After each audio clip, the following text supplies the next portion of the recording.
প্রিয় দর্শক বন্ধুরা, এই মুহূর্তের জন্য আপার প্রাইমারি থেকে উঠে আসছে ব্যাক টু ব্যাক গুরুত্বপূর্ণ খবর আপডেট।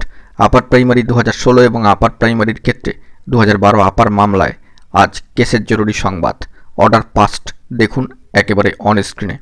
তো বিষয়টিকে অবশ্যই ভিডিওর মধ্যে তুলে ধরছি, ভিডিওটিকে শেষ পর্যন্ত দেখবেন, কোনোভাবে স্কিপ করবেন না। চ্যানেলটিকে এখনই সাবস্ক্রাইব করে নিয়ে সঙ্গে থাকবেন।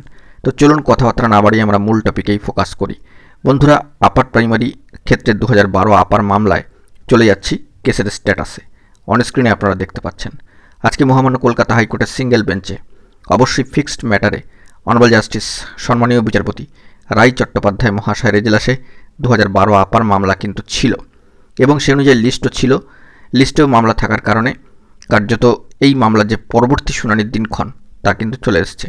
আপনারা দেখতে পাচ্ছেন 13ই মে 2025, অবশ্যই ফিক্সড ম্যাটার, অনারেবল জাস্টিস রায় চট্টোপাধ্যায় মহাশয়ের এজলাস সিঙ্গেল বেঞ্চে। আগামী শুনানির দিনক্ষণ চলে এসেছে 13ই মে 2025। আমরা চলে যাব আজকের ডেটে দাঁড়িয়ে যে অর্ডার পাস্ট সেই অংশে।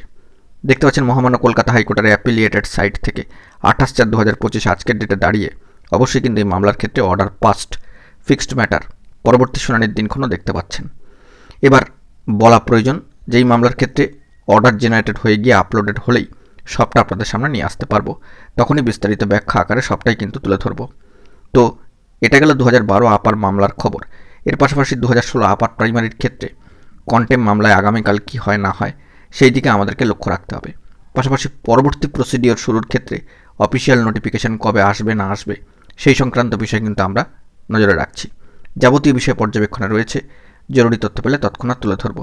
এখন এটুকুই, ভালো থাকবেন, চ্যানেলটিকে সাবস্ক্রাইব করে রাখবেন জরুরি আপডেটগুলি পাওয়ার জন্য। ধন্যবাদ।